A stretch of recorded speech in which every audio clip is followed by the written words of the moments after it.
Hello दोस्तों, DSLR photography for beginners channel में आपका स्वागत है। उम्मीद करता हूँ कि आप खैरियत से होंगे।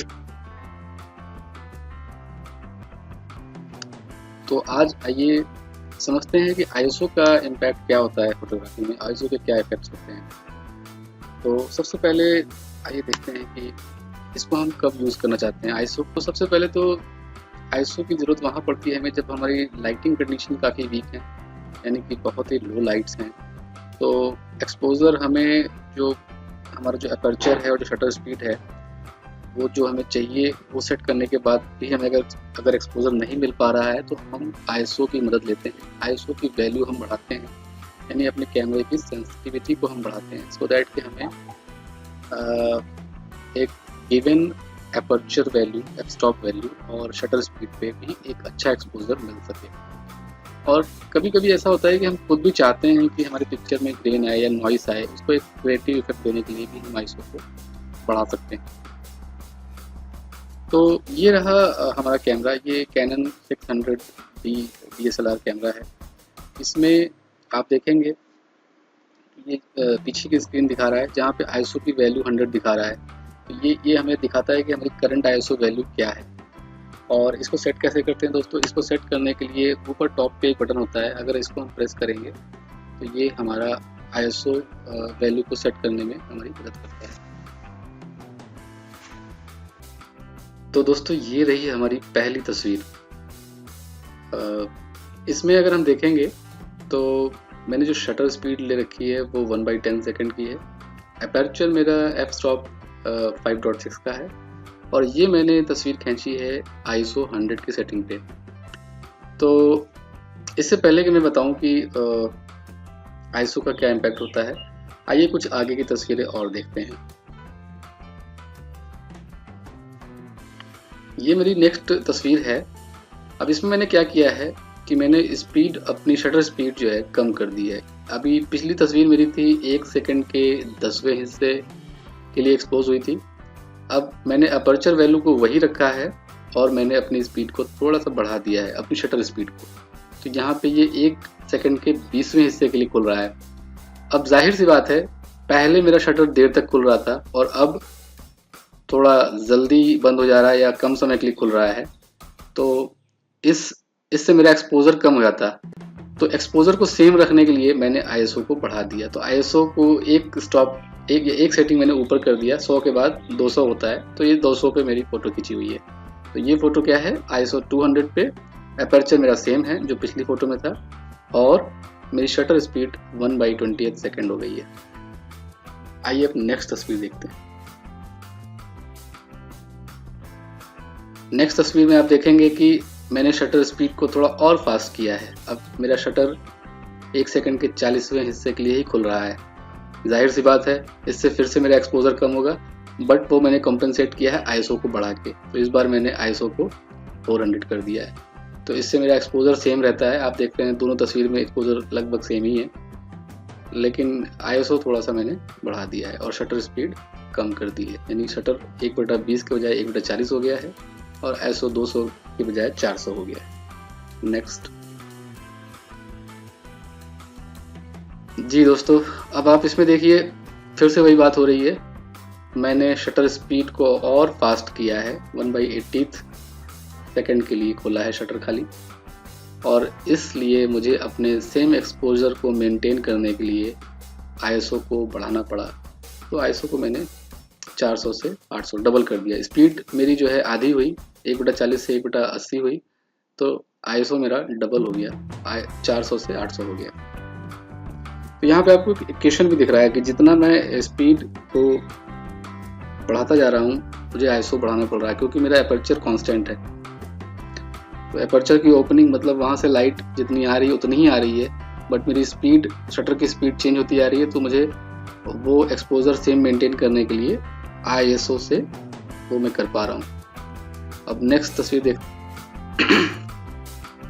अब इसमें आप देखिए आईएसओ मेरा 1600 हो गया, क्योंकि मैंने स्पीड को और बढ़ा दिया, 1/160 सेकेंड कर दिया है, 1/160 सेकेंड। ठीक है, फिर नेक्स्ट तस्वीर में जाते हैं। अब ये मेरी नेक्स्ट तस्वीर है जो कि आईएसओ 3200 पे है और शटर स्पीड मैंने और फास्ट कर दी है, 160 के बजाय उसकी दुगनी फास्ट, यानी एक सेकंड के 320वें सेकंड के लिए ही खुलेगा।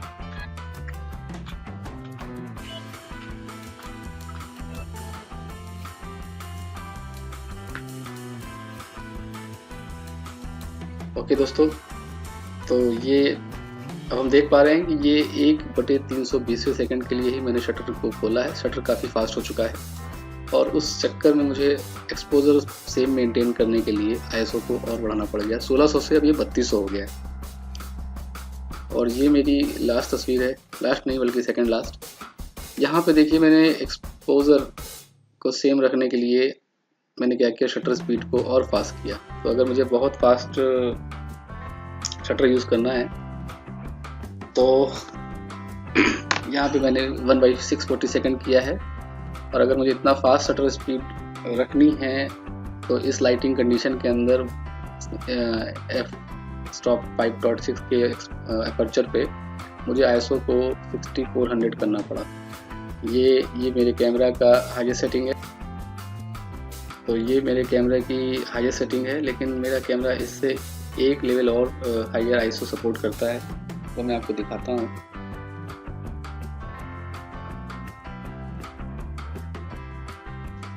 तो ये रही मेरी लास्ट तस्वीर इस सिलसिले में। तो अब आप यहाँ देखिए मेरी शटर स्पीड भी डबल हो गई है फिर से। तो जो लास्ट वैल्यू थी वो 640 की थी और ये उसके जस्ट डबल है, लगभग 1250 की है शटर स्पीड। और आईएसओ मेरा 12800 का हो गया। आईएसओ को भी मुझे बढ़ाना पड़ा। तो ये तो रही एक्सपोजर को मेंटेन करने के बाद शटर स्पीड के साथ साथ सेम अपर्चर वैल्यू पे। बट एक चीज़ आप और देख पा रहे होंगे कि जैसे जैसे मेरा आईएसओ बढ़ता जा रहा है, मेरी तस्वीर में जो ये ग्रेन्स हैं वो बढ़ते जा रहे हैं, या जो नॉइज़ है वो बढ़ती जा रही है। मैं आपको दिखाता हूँ कैसे। ये देखिए, ये जो एरिया है इसको ध्यान से देखिए, ये इस तस्वीर में कैसा है, ठीक है। और अगर मैं इसकी पिछली तस्वीर में जाता हूँ या फिर इधर भी देख लेते हैं हम, एक ये भी एरिया देखिए इसमें कितना ग्रेन है। अब मैं पिछली तस्वीर में जाता हूँ, कंपैरेटिवली यहाँ पे आपको ग्रेन कम दिखेगा। आप देखिए उसी एरिया को मैं दिखा रहा हूँ आपको, कंपैरेटिवली यहाँ पे ग्रेन कम, ठीक है। और अब अगर हम और पिछली तस्वीर में जाते हैं जिसमें आईएसओ 3200 था, थोड़ा और कम ग्रेन दिखेगा। ये देखिए, ये सब कोई एरिया है, सेम तस्वीरें हैं। तो इससे ये पता चलता है कि जैसे जैसे मैं अपने आईएसओ को बढ़ाता जा रहा हूँ एक्सपोजर को बैलेंस करने के लिए, मेरे तस्वीर में थोड़ी नॉइज़ बढ़ती जा रही है। ये और पता चलता है कि अगर मैं इसको जूम करूँ, तो अभी तो मैं सिमिलर जूम पे आपको दिखा रहा हूँ। ये देखिए यहाँ पे गेन थोड़ा और कम है ना, और यहाँ पे और कम है। तो जितना लो आईएसओ होगा उतना ये ग्रेन कम होगा। और सबसे पहली जो तस्वीर थी हमारी, जो आईएसओ 100 पे थी, उस पर सबसे कम ग्रेन होगा या सबसे कम नॉइज़ होगी। ये देखिए कितनी साफ तस्वीर है, इसमें कोई ज़्यादा नॉइज़ नहीं है। ये जो एरिया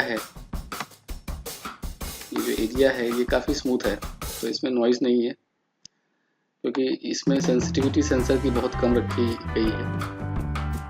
लेकिन चूँकि शटर स्पीड काफ़ी स्लो है, तो लाइट को आने का पूरा समय मिल रहा है सेंसर पे। सेंसर की सेंसिटिविटी तो कम है, लेकिन लाइट को आने का पूरा समय मिल रहा है, इसलिए तस्वीर में एक्सपोजर बराबर है। और चूँकि सेंसिटिविटी कम है तो नॉइज़ जो होता है ना, वो उस पर इम्पैक्ट नहीं डाल पा रहा है, ठीक है। अब अगर हम इस तस्वीर को थोड़ा जूम करते हैं, ये 100 वाली तस्वीर है, इसको मैं थोड़ा जूम करता हूँ। देखिए, ये मैंने जूम कर लिया। आप देखेंगे कि इस जूम लेवल पे, जो कि काफ़ी बड़ी तस्वीर इस समय दिख रही है 1:1 के रेशियो पे, नॉइज़ काफ़ी कम है। अब मैं अगर अगली तस्वीर में जाता हूँ इसी जूम लेवल पे, तो अगली से अगली पे जाता हूँ, अगली से अगली। ये देखिए काफ़ी नॉइज़ अब दिखता जा रहा है मुझे, काफ़ी नॉइज़ दिखता है, ठीक है। तो यही था मकसद दोस्तों आपको बताने का।